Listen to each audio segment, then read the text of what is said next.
وعلى آله وأصحابه أجمعين. أما بعد، فأعوذ بالله من الشيطان الرجيم. بسم الله الرحمن الرحيم. وإن كنتم في ريب مما نزلنا على عبدنا فأتوا بسورة من مثله وادعوا شهداءكم من دون الله إن كنتم صادقين.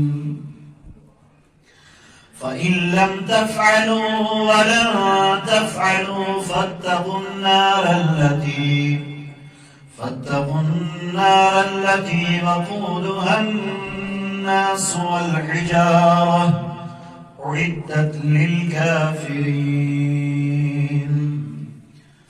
وقال الله تعالى في المقام الآخر: إنا نحن نزلنا الذكر وإنا له لحافظون.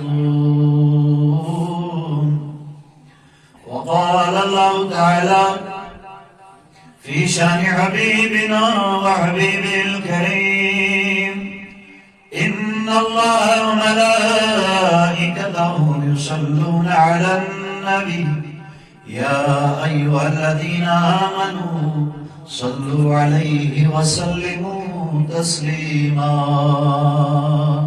عقیدت احترام سان سری باز اللهم صل على محمد وعلى آل سيدنا محمد وأصحاب سيدنا وبارك وسلم عليهم سليما بصنا. اللهم صل على محمد وعلى آل محمد وأصحاب سيدنا محمد وبارك صلاة وسلاما عليك يا رسول الله، صلاة وسلاما عليك يا حبيب الله، صلاة وسلاما عليك يا نبي الله، وعلى آلك وأصحابك يا شفيعنا يوم الجزاء.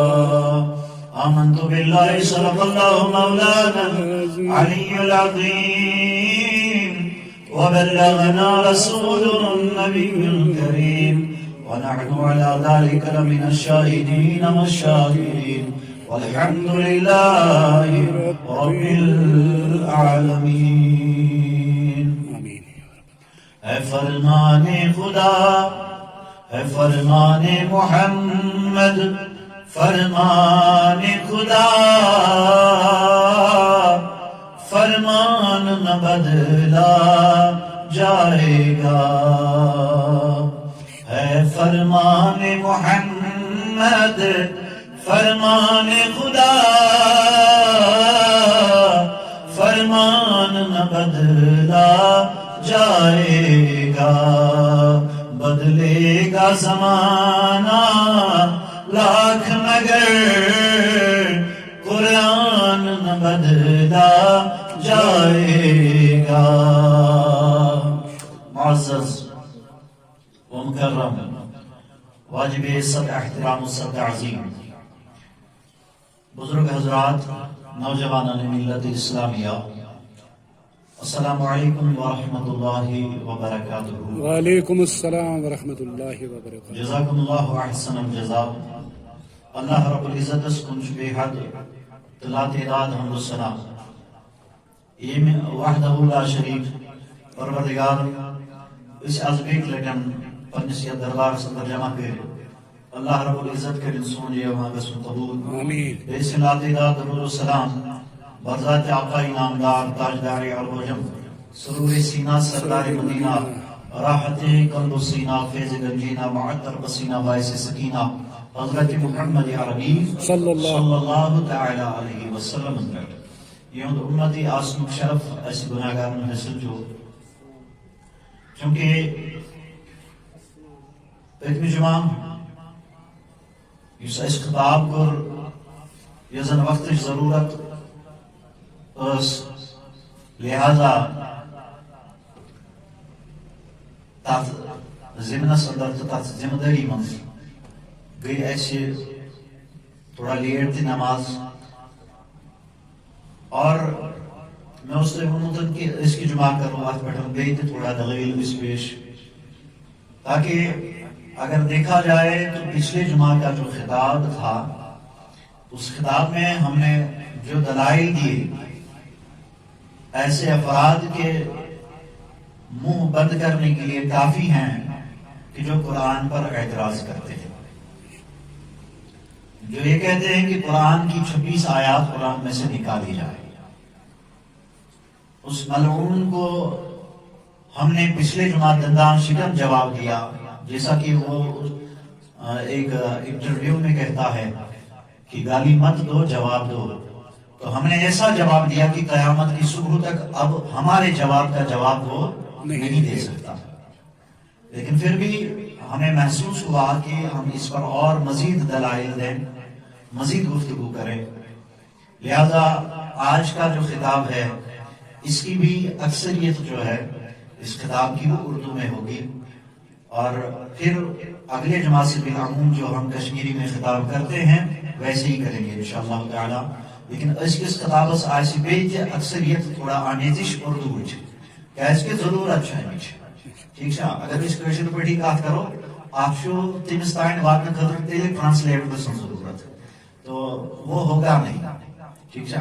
نہ سانین لکن مز تیوت جذبہ نہ تم پھر بہت ساری وجوہات ہے، بہرحال امن کتن مز کرو اس وقت ضائع کے ہم اپنے موضوع کی طرف آتے ہیں۔ پچھلے جمعہ پر آپ نے سنا کہ جو اعتراض آیات جہاد پر ہوتا ہے، آیات جہاد پر جو اعتراض ہوتا ہے اس اعتراض کا ہم نے بھرپور پوری وضاحت کے ساتھ جواب دیا۔ ہم نے سمجھایا کہ جہاد کا صحیح معنی کیا ہے۔ جہاد دہشت گردی کو نہیں کہتے ہیں اور نہ ہی کوئی دہشت گردی کو جہاد کا نام دے سکتا ہے، بلکہ دہشت گردی کے خلاف لڑنا، ظلم کے خلاف لڑنا، ظلم کے خلاف آواز اٹھانا، مظلوموں کی مدد کرنا، یہ جہاد ہے۔ اور پھر ہم نے بتایا کہ جہاد کی بہت ساری قسمیں ہیں، جیسے جہاد بالعلم ہے، جہاد بالعمل ہے، اور پھر اقدامی جہاد ہے، دفاعی مدافعتی جہاد ہے، پھر جہاد بالسیف ہے، پھر جہاد بالسیف یعنی ہتھیار سے جنگ لڑنا، جہاد کرنا، پھر اس کی 4 قسمیں ہیں۔ تو اگر دیکھا جائے اگر کوئی دہشت گردی میں ملوث ہے اور وہ جہاد کا نام دے رہا ہے اسلام کو بدنام کرنے کے لیے، اس کے اس پروپیگنڈے کو انہی اصول و ضوابط پر تولا جائے گا، پرکھا جائے گا۔ اگر ان اصول و ضوابط پر اس کا یہ جہاد اترتا ہے تو جہاد ہے، اور اگر نہیں اترتا تو پھر جہاد نہیں، دہشت گردی ہے، اور اسلام میں دہشت گردی کی کوئی جگہ نہیں ہے۔ رہا سوال جہاد کا تو جہاد دہشت گردی نہیں بلکہ لوگوں کو دہشت گردی سے بچانے کا نام ہے۔ سمجھ میں آ رہا ہے؟ لوگوں کو دہشت گردی سے بچانے کا نام جہاد ہے، لوگوں کو ظلم سے بچانے کا نام جہاد ہے، لوگوں کو حقوق دلانے کا نام جہاد ہے، لوگوں کو تعلیم دینے کا نام جہاد ہے۔ جہاد بالعلم، علم سے جہاد کرنا، یعنی علم سے جہاد کرنا، اپنے علم کو پھیلانا اور علم کو عام کرنا، تعلیم دینا لوگوں کو، یہ بھی جہاد کے زمرے میں آتا ہے۔ کیوں یہ ساری چیزیں جہاد میں کیوں آتی ہیں؟ کیونکہ جہاد نکلا ہے جہادہ سے، اور جہادہ کا مطلب جیسے پچھلے خطاب میں آپ نے سنا، ہم نے بتایا تھا کہ جہاد کا معنی ہے کوشش کرنا۔ کیا؟ کوشش کرنا، سٹرگل کرنا، جدوجہد کرنا، تگودو کرنا، یہ جہاد کا معنی ہے۔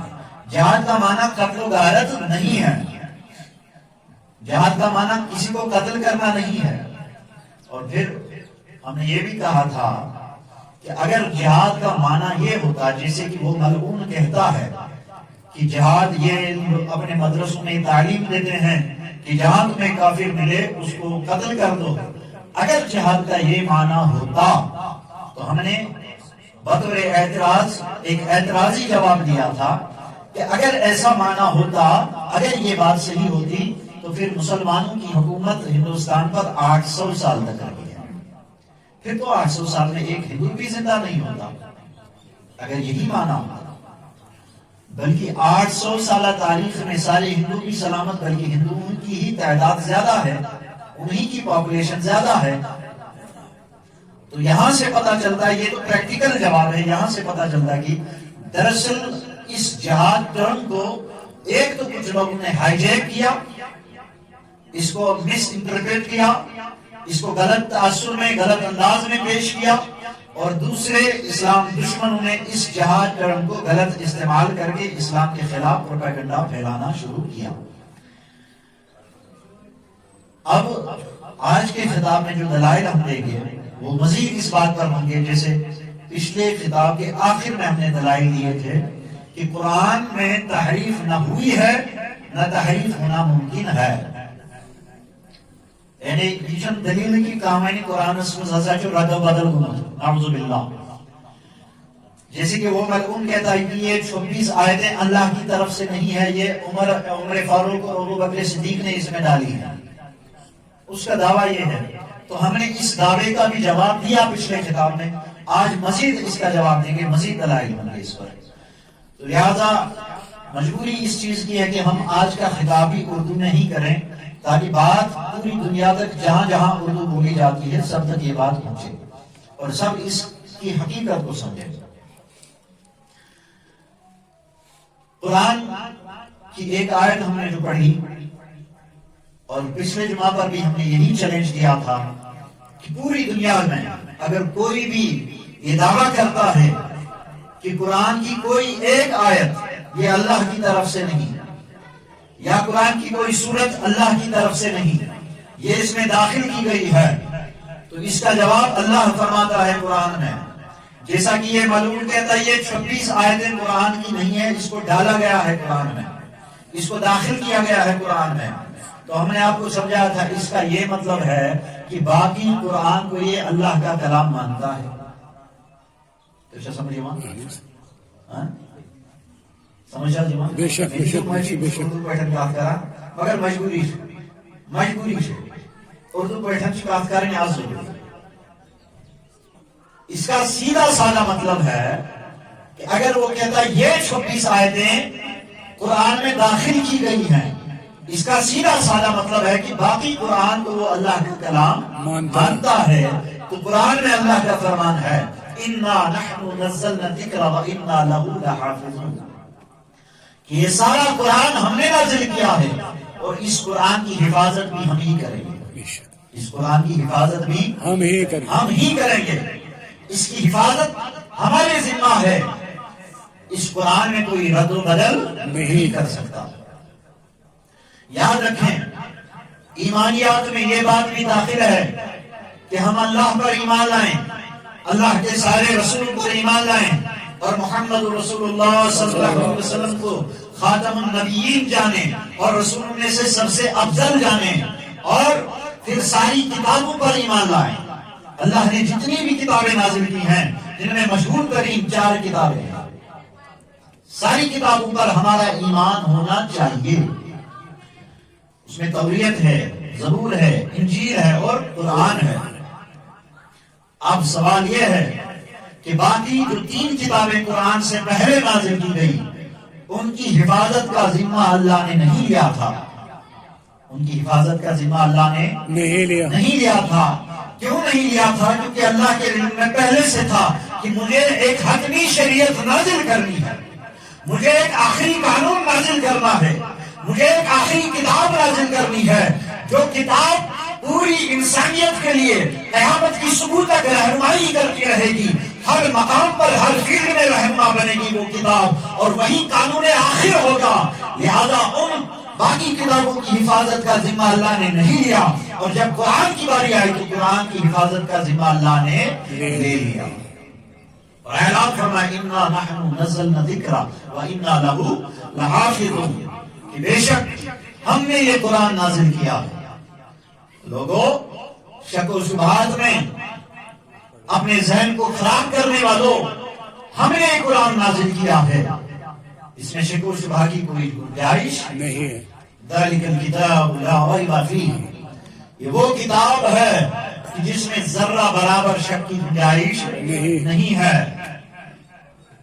اور اس کو ہم نے نازل کیا وَإِنَّا لَهُ لَحَافِظُونَ، اور اس کی حفاظت بھی ہم ہی کریں گے. اب اگر تمہیں شک ہے، شک ہے توجہ صاحب، بے شک. جواب دیجیے بابو صاحب. اب اگر تمہیں شک ہے کہ شاید یہ قرآن اللہ کی طرف سے نہیں، یا شاید قرآن کی یہ 26 آیتیں یا کوئی اور آیت شاید یہ اللہ کی طرف سے نہیں ہے، تو اللہ کا فرمان ہے. میں پہلے پھر سے بات دہرا رہا ہوں، اس نے کہا 26 آیتیں نکالو، اس کا مطلب باقی قرآن پر اس کا ایمان ہے کہ یہ اللہ کا ہی کلام ہے، یہ نبی اکرم صلی اللہ علیہ وسلم پر نازل ہوا ہے. تو انہی باقی کلام میں سے یہ بھی ایک کلام ہے، یہ بھی ایک آیت ہے.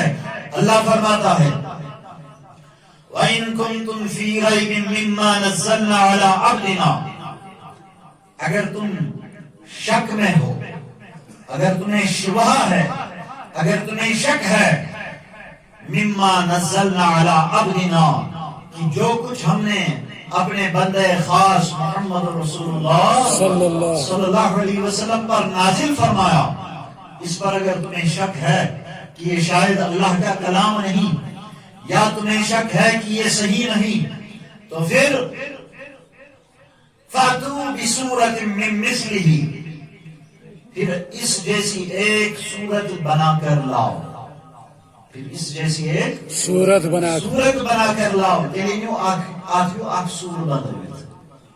Agar tu Kur'an aspet şak, ki şayet Allah Teala sun kalam, ya yüşünü su Kur'an, yüz nazirgo, barzat-ı akdas, Hazreti Muhammed Arabi sallallahu aleyhi ve sellem, safir-i munzba complete. Agar tu şak şu, تو اللہ فرماتا ہے فَاتُوا بِسُورَةٍ مِّن مِّثْلِهِ، پھر اس جیسی ایک صورت ہی بنا کر دکھاؤ. کیوں؟ کیونکہ کائنات کا اصول ہے، دنیا کے تمام دانش مندوں کا، تمام عقل مندوں کا یہ اصول اور ضابطہ ہے، یہ قانون ہے کہ اگر تم کسی چیز کا دعویٰ کرتے ہو تو تم پر لازم ہے کہ اس دعوے کی دلیل بھی پیش کرو. اس دعوے کی دلیل بھی پیش، بولیے نا، اس دعوے کی دلیل بھی پیش کرو. یو ہیو ٹو جسٹیفائی، آپ کو جسٹیفائی کرنا ہے. You have to proof, you have to give evidence. اور اگر آپ ایسا نہیں کر سکتے تو پھر آپ کا دعویٰ جھوٹا ہے، پھر آپ مفتن ہو، فتنہ گر ہو، فساد پھیلانے والے ہو، انسانیت کا قتل کرنے والے ہو، امن کا قتل کرنے والے ہو، لوگوں کے حقوق کو تلف کرنے والے ہو.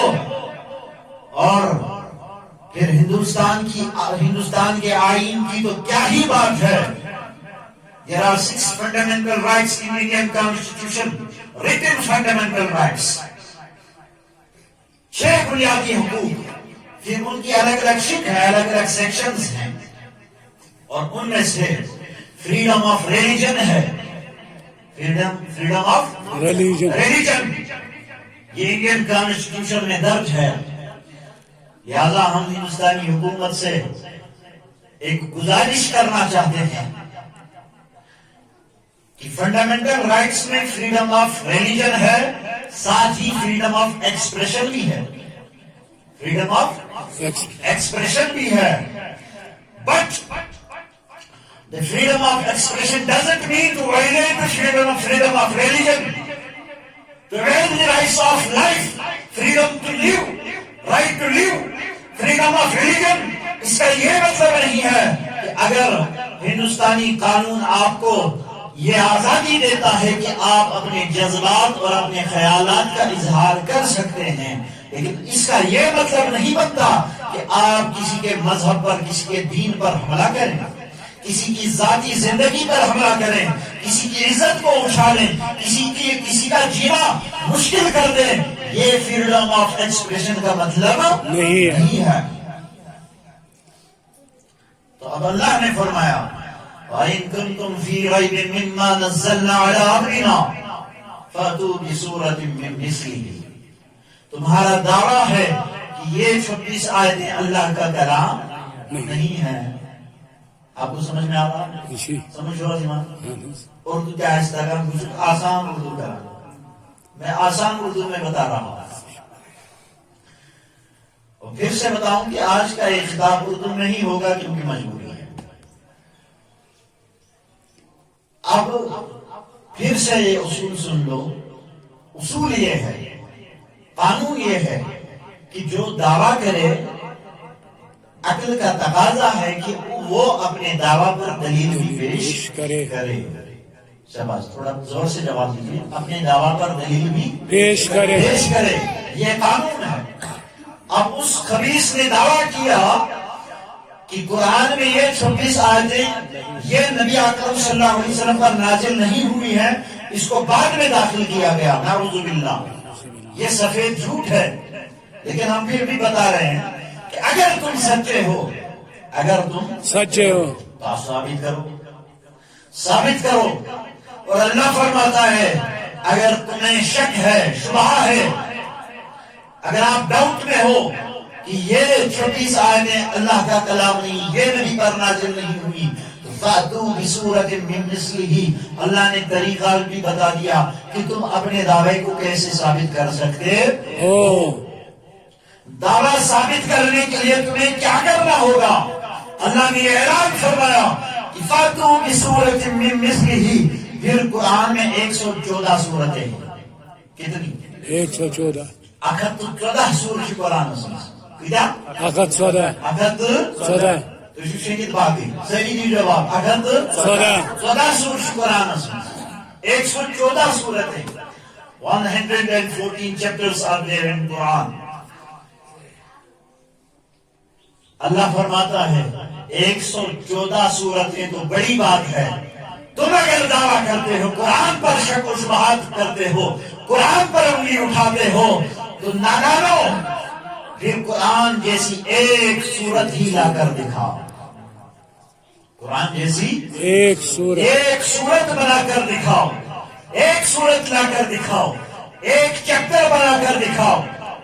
اور دوسرے مقام پر اللہ نے فرمایا پھر اس جیسی 10 سورتیں بنا کر دکھاؤ، پھر اس جیسی 10 سورتیں بنا کر دکھاؤ۔ پھر اللہ نے فرمایا جو خالق کائنات ہے، جو سارے علوم کا جاننے والا ہے، جو سارے غیب کا جاننے والا ہے، وہ اللہ فرماتا ہے فَإِن لَمْ تَفْعَلُوا وَلَن تَفْعَلُوا، اے نادانو، اے قرآن پر انگلی اٹھانے والوں، اے مسلمانوں کے جذبات کو مجروح کرنے والوں، فَإِن لَمْ تَفْعَلُوا، اگر تم ایسا نہ کر سکو، اگر تم ایسا نہ کر سکے، کیسا؟ کہ قرآن جیسی ایک صورت نہ بنا سکے، اگر توی یادمز کامیاب گو کی ہیں کہ توی حکم قرآن سلوک کا سور بنائیت کہیں، تو پھر فَإِن لَمْ تَفْعَلُوا، اگر آپ نہ کر سکے، وَلَن تَفْعَلُوا، حالانکہ تم تو کر ہی نہیں سکتے، تم تو کر ہی نہیں سکتے۔ کیوں؟ کیونکہ تب اس زمانے کے لوگوں نے ہمسادن کفار پانگو ازدیمن، جب کفار اعتراض کرتے تھے قرآن پر، جب منکرین، نبی کے دشمن، اسلام کے دشمن جب اعتراض کرتے تھے قرآن پر کہ یہ قرآن اللہ کا کلام نہیں ہے، یہ اللہ کی کتاب نہیں ہے، ان کا یہ اعتراض تھا۔ آج سے 1450 سال پہلے نبی کے زمانے اقدس میں وہ اعتراض کرتے تھے۔ وہ جب اعتراض کرتے تھے تو انہیں بھی اللہ نے یہی جواب دیا، انہیں بھی اللہ نے یہی جواب دیا کہ تم اگر اعتراض کرتے ہو تو پھر اس جیسی ایک صورت لا کر دکھاؤ۔ اور پھر وقت یہ آیا کہ اللہ نے سورہ کوثر کو نازل فرمایا. سورہ کوثر اور سورہ کوثر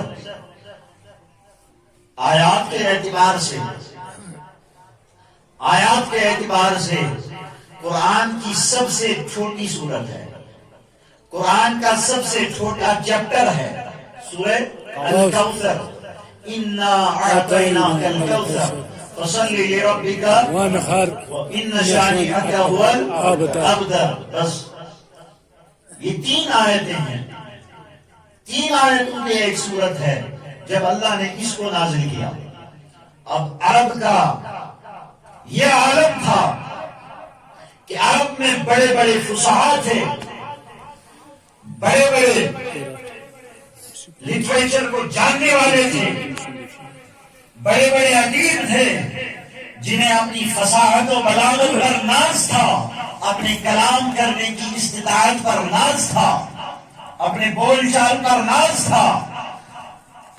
صحابہ نے جب یہ قرآن سنا، یہ سورت سنی، تو عرض کیا یا رسول اللہ صلی اللہ علیہ وسلم، یہ عرب کے لوگ اپنے کلام پر ناز کرتے ہیں، گھمنڈ کرتے ہیں، فخر کرتے ہیں.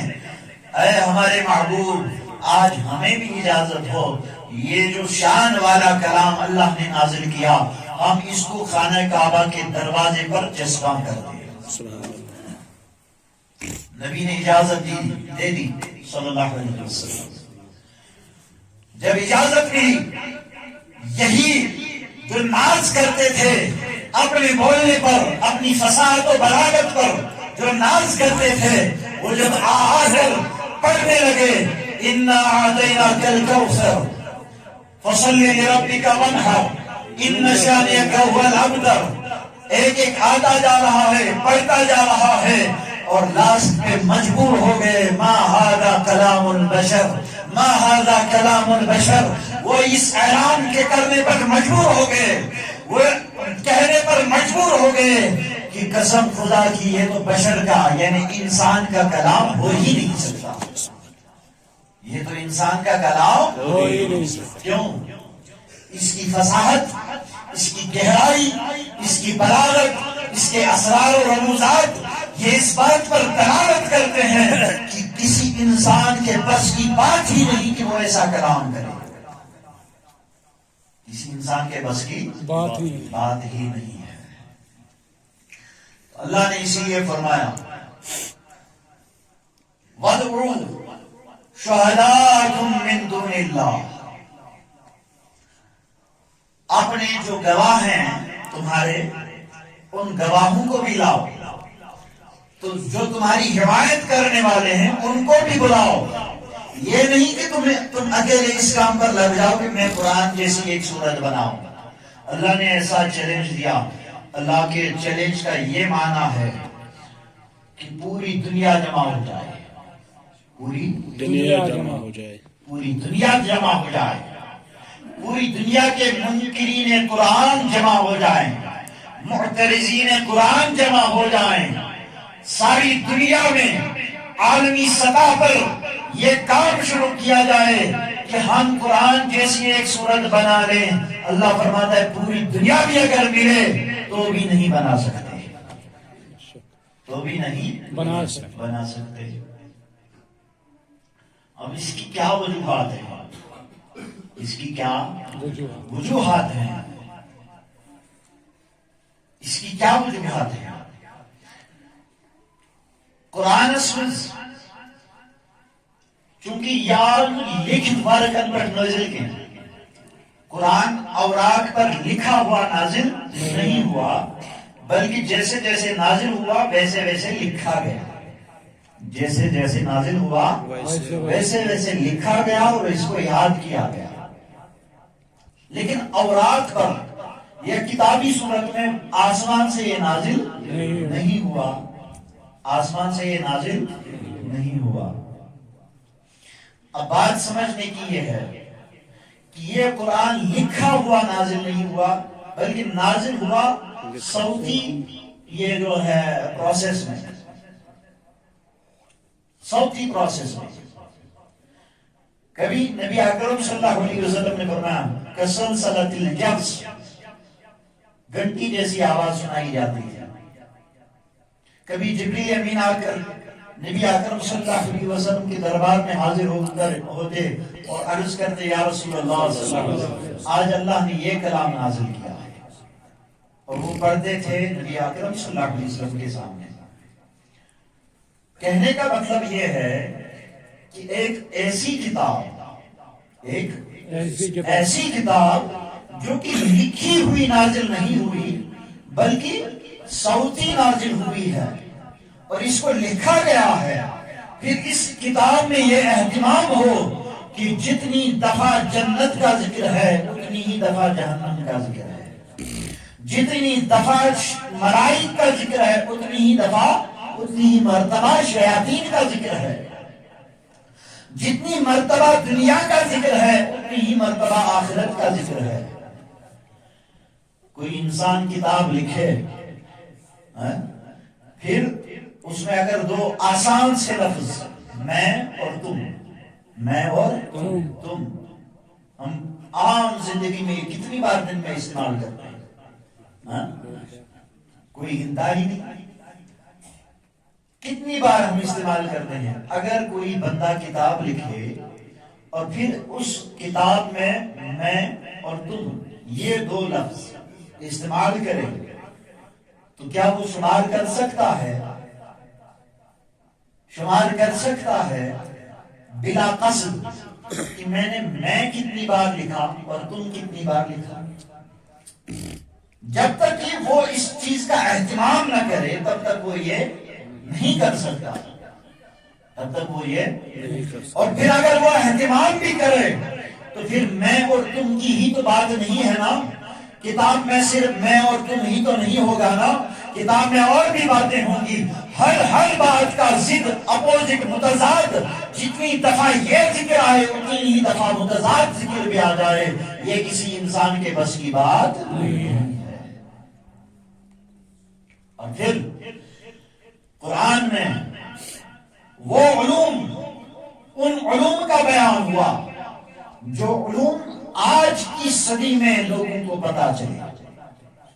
آج کی صدی میں لوگوں نے جانا سپیڈ آف لائٹ جو اینسٹائن نے تھیوری دی تھی، تھیوری آف ریلیٹیوٹی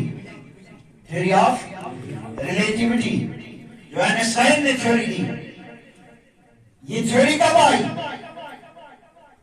1905 کے بعد یہ تھیوری آئی ہے جو اینسٹائن نے دی. یعنی قصہ بھولی گیا، لیکن قرآن میں 1450 سال پہلے سپیڈ آف لائٹ کا ذکر قرآن میں ملتا ہے. سپیڈ آف لائٹ کا ذکر قرآن میں ملتا ہے. آپ کی توجہ ہے نا؟ اچھا، سپیڈ آف لائٹ کا ذکر قرآن میں ملتا ہے. کہاں پر ملتا ہے؟ اسی طرح سے قرآن میں یہ بھی ذکر ملتا ہے کہ ہم اگر آسمانی سفر کریں تو جیسے ہی ہم ہائی الٹیٹیوڈ پر پہنچیں گے تو آکسیجن کم ہو جائے گا. پھر ایک سطح آئے گی کہ جہاں پر پھر ہمیں آکسیجن نہیں ملے گا. اس کا ذکر قرآن میں، اور پھر سپیڈ آف لائٹ کا ذکر قرآن میں. اللہ نے فرمایا چیپٹر نمبر 32 سورت آیت نمبر 5، اللہ تعالیٰ فرمانا یہ جواب ہے ان لوگوں کے لیے، اور یہ ایسا جواب ہے، سائنٹیفک جواب ہے کہ اگر یہ کسی انسان کا کلام ہوتا پھر اس میں یہ علوم نہیں ہوتے جو 1450 سال پہلے بیان کیے گئے، اور آج دنیا کو یہ پتا چل رہا ہے.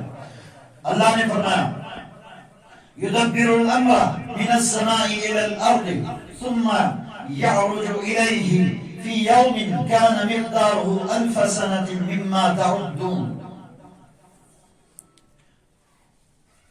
آپ نے پڑھا ہوگا، چونکہ وقت میرے پاس بہت کم ہے میں سمیٹنے کی کوشش کر رہا ہوں.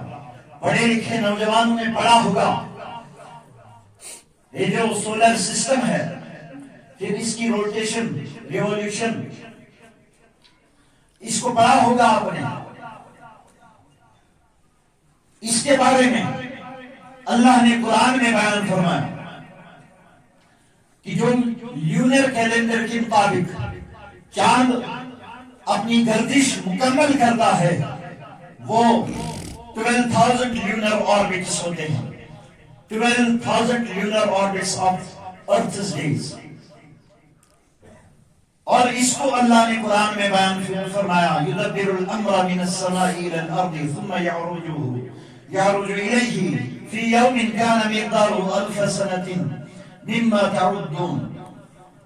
اللہ نے قرآن میں فرمایا کہ ملائکہ جو ہیں وہ ان کے سفر کی رفتار، ان کے چلنے کی رفتار وہ وہی رفتار ہے جو تم زمین پر گنتے ہو کہ چاند کیسے اپنی گردش کرتا ہے، جو کہ 12,000 lunar orbits ہوتے ہیں. اور اس سپیڈ سے ملائک جو ہے اپنا سفر کرتے ہیں، اور جب اس کو کاؤنٹ کیا جاتا ہے یہ ایکویلنٹ نکلتا ہے، ایکول نکلتا ہے سپیڈ آف لائٹ کی 3 lakh kilometres per hour per second. 3 lakh kilometres per second. اسی طرح سے جو ہمارے ایٹماسفیئر میں ایک لیئر ہے جو ہمیں یو وی ریز سے پروٹیکٹ کرتی ہے، ایک سطح ہے جو ہمیں مضر اثرات، جو سورج کی کرنیں ہیں ان میں جو مضر اثرات ہیں ان سے ہمیں تحفظ کرتی ہے، بچاتی ہے. اس کا قرآن میں بیان اللہ نے فرمایا جو کہ آج سے چند سال پہلے ہی دنیا کو پتا چلا، سائنس کو پتا چلا. تو یہ بیان کون کر سکتا ہے؟ اگر یہ انسان کا ہی کلام ہوتا، چلو انسان تو دنیا زمین کی بات بتاتا نا، کیونکہ آسمان میں تو کوئی گیا ہی نہیں تھا. ایروپلین تو ابھی ایجاد ہوا ہے، ہوائی جہاز اور راکٹ تو ابھی ایجاد ہوا ہے، لیکن یہ اللہ کا کلام ہے تو اللہ نے آسمان کی باتیں بتا دی، اللہ نے آسمان کی خبر بتا دی. وَجَعَلْنَا السَّمَاءَ سَقْفًا مَحْفُوظًا وَهُمْ عَنْ آيَاتِهَا مُعْرِضُونَ. اکوہم سورۃ آیت نمبر 9 چیپٹر 21 آیت 32. چیپٹر 21 ورس 32. اللہ تعالیٰ نے فرمایا کہ ہم نے زمین و آسمان کے درمیان ایک سطح بنائی، ایک ہوائی سطح بنائی ہے. وہ سطح انسانوں کو محفوظ رکھے ہوئے ہے مضر اثرات سے، مضر تاثرات سے. جو آفتاب اور سورج کی مضر کرنیں ہیں، یو وی ریز ہیں، الٹرا وائلٹ ریز ہیں، ان سے پروٹیکٹ کیے ہوئے ہیں انسانوں کو اور تمام جانوروں کو. یہ کوئی انسان نہیں بتا سکتا، یہ کوئی انسان نہیں بتا سکتا کہ آج سے 1450 سال پہلے ان باتوں کا تو کسی انسان کے ذہن میں وہم و گمان بھی نہیں تھا. اب آخر پر میں یہ بات کہنا چاہتا ہوں کہ اعتراض یہ بھی ہوتا ہے کہ قرآن بعد میں لکھا گیا، قرآن بعد میں لکھا گیا. دیکھو شاید بات سمجھ میں آ رہی ہے، کیونکہ میں پوری وضاحت نہیں کر رہا ہوں. جو یہ لاسٹ پہ میں نے آیتیں پڑھی، میں ان کی وضاحت، کیونکہ ٹائم نہیں ہے ہمارے پاس، اس لیے میں وضاحت نہیں کر رہا ہوں، لیکن میں نے آپ کو حوالہ دے دیا، آپ خود بھی پڑھ سکتے ہیں اس کو. اور کما حقہ میں نے اس کا ٹرانسلیشن بھی آپ کو بتا دیا. اب آخر پر ہم حدیث شریف آپ کے سامنے رکھتے ہیں جس سے یہ ثابت ہوتا ہے کہ نبی اکرم صلی اللہ علیہ وسلم کے ظاہری زمانہ اقدس میں ہی قرآن لکھا جاتا رہا ہے. قرآن کو نبی کے زمانے میں بھی لکھا گیا اور بعد میں بھی لکھا گیا، اور آج بھی قرآن چھپتا ہے، آج بھی قرآن چھپتا ہے. تو یہ اعتراض کرنا کہ نبی کے زمانے میں قرآن نہیں لکھا گیا، بعد میں لکھا گیا، لہذا اس میں 26 آیتیں داخل ہو گئی، یہ داخل کی گئی. تو پہلا جواب، ہر ایک بات کو یاد رکھنا ہے آپ نے. اگر یہ سچ ہے اور تمہارا دعویٰ سچا ہے تو پوری دنیا کو جمع کرو، قرآن جیسی ایک سورت لکھ کر دکھاؤ، تب مانیں گے، تب مانیں گے. فَإِلَّمْ تَفْعَلُوا وَلَنْ تَفْعَلُوا، حالانکہ تم تو ایسا کبھی کر ہی نہیں سکتے. اب جواب سنو، بتایا تھا نا جواب دو گالی مت دو. الحمدللہ ہم گالی دینے والے نہیں ہیں، کیونکہ گالی دینا جاہل کا کام ہے، اور اللہ کے فضل و کرم سے نبی اکرم صلی اللہ علیہ وسلم کے توسط سے یہاں علم کی خیرات کافی ہے، یہاں علم کی خیرات کافی ہے. تو آپ جواب سنیں. ان قتادہ قال سمعت انس جمع القرآن على عهد رسول الله صلى الله عليه وسلم أربعة كلهم من الأنصار معاذ بن جبل وأبي بن كعب وزيد بن ثابت وأبو زيد رضي الله تعالى عنهم أجمعين. بخاری شریف جلد نمبر بخاری والیوم 2. حضرت قتادہ رضی اللہ تعالی عنہ یہ روایت کرتے ہیں، کہتے ہیں کہ میں نے حضرت انس بن مالک رضی اللہ تعالی عنہ سے سنا، انہوں نے فرمایا کہ نبی اکرم صلی اللہ علیہ وسلم کے ظاہری زمانہ اقدس میں ہی، ظاہری حیات میں ہی، یعنی جب قرآن نبی پر نازل ہو رہا تھا اسی وقت ہی 4 لوگ ایسے تھے جو قرآن کو جمع کر رہے تھے، لکھ رہے تھے، یاد کر رہے تھے. نہیں سمجھ میں آیا؟ نبی پر قرآن نازل ہو رہا تھا اسی وقت ہی 4 لوگ ایسے تھے. یہ حضرت انس کی روایت ہے، حالانکہ صرف 4 نہیں تھے، صرف 4 نہیں تھے. جہاں تک میری نظر ہے، ایک طالب علم کی نظر ہے، میری نظر میں 25 اصحاب ہیں ایسے، 25 صحابہ رسول صلی اللہ علیہ وسلم رضوان اللہ تعالی علیہم اجمعین. 25 صحابہ ایسے ہیں جو نبی کے ظاہری زمانے میں ہی وحی لکھا کرتے تھے، قرآن لکھا کرتے تھے. تو یہ غلط تصور ہے، غلط تاثر ہے کہ بعد میں قرآن لکھا گیا. ایسا سچ نہیں ہے. سچ یہ ہے کہ قرآن لکھا ہوا پہلے سے ہی تھا، صحابہ کو یاد بھی پہلے ہی تھا، بس قرآن کو کتابی صورت میں بعد میں جمع کیا گیا.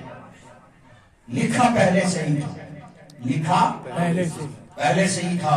اور اسی پر محدثین نے اپنے عربی متن نہیں پڑھوں گا، الاتقان میں جلد نمبر 1 ہے، صفحہ نمبر 71 ہے.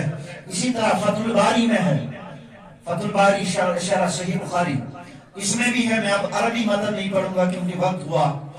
اس میں بھی یہ بیان کیا گیا کہ حضرت انس کی روایت کہ 4 لوگ ایسے تھے جو قرآن لکھتے تھے، جو قرآن لکھتے تھے. اگر 4 ہی ہوں پھر بھی یہ تو ثابت ہوا نا کہ نبی کے زمانے میں قرآن لکھا گیا، قرآن جمع کیا گیا. تمہارا پروپیگنڈا سب فیل ہو گیا کہ قرآن بعد میں جمع ہوا ہے. ٹھیک ہے، اب تم اپنے دعوے پر دلیل ثابت کرو، دلیل سے ثابت کرو، کیونکہ تم قیامت کی صبح تک ثابت نہیں کر سکتے. ہاتھو برہانکم ان کنتم صادقین، اپنی دلیل لے کے آؤ اگر تم سچے ہو، دلیل لے کے آؤ. تو مفسرین نے، محدثین نے، مورخین نے، جو ہسٹری لکھنے والے ہیں، سب نے یہ بات لکھی ہے کہ قرآن کو لکھا گیا ہے عہد رسول اللہ صلی اللہ علیہ وسلم میں. نبی کے ظاہری زمانے اقدس میں قرآن کو لکھا گیا، نبی کے ظاہری زمانے اقدس میں قرآن جمع کیا گیا. پھر ابو بکر عمر کے زمانے میں جو ہوا، بس آخری بات میں کہنے جا رہا ہوں، جب حضرت عمر ابو بکر صدیق کے پاس گئے کہ ہم قرآن کو کتابی شکل دیں گے، لکھا تو جا چکا ہے، الگ الگ جگہوں پر موجود ہے، اور قرآن کے حفاظ بھی موجود ہیں صحابہ، لیکن ہم اس کو ایک ہی کتاب میں جمع کریں گے. ابو بکر صدیق نے کہا میں وہ کام نہیں کر سکتا جو نبی نے نہیں کیا. اب ایسا شخص جو ایک طویل مدت تک انکار کرتا رہا کہ میں وہ کام نہیں کروں گا جو نبی نے نہیں کیا، وہ انکار کرتا رہا قرآن کو کتابی شکل دینے سے، کیا وہ شخص قرآن میں اپنی طرف سے کوئی بات لکھ سکتا ہے؟ محال است یہ ناممکن ہے، امپاسبل ہے. لہذا تم فتنہ گر ہو، تم دہشت گرد ہو. مسلمان نہ کبھی دہشت گرد تھے، نہ ہیں، نہ ہو سکتے ہیں. جو مسلمان کو یہ جہاد کی ٹرم کو دہشت گردی کے لیے استعمال کرتے ہیں، وہ دہشت گرد ہیں، وہ ظالم ہیں، ان کو اسلام سے کوئی تعلق نہیں ہے. وآخر دعوانا ان الحمدللہ رب العالمین۔ ہم حکومت سے یہی ڈیمانڈ کرتے ہیں کہ اس کے خلاف سخت سے سخت کارروائی کی جائے، کیونکہ یہ ہندوستان میں فتنہ و فساد پھیلانے کی کوشش کر رہا ہے۔ والسلام علیکم ورحمۃ اللہ وبرکاتہ۔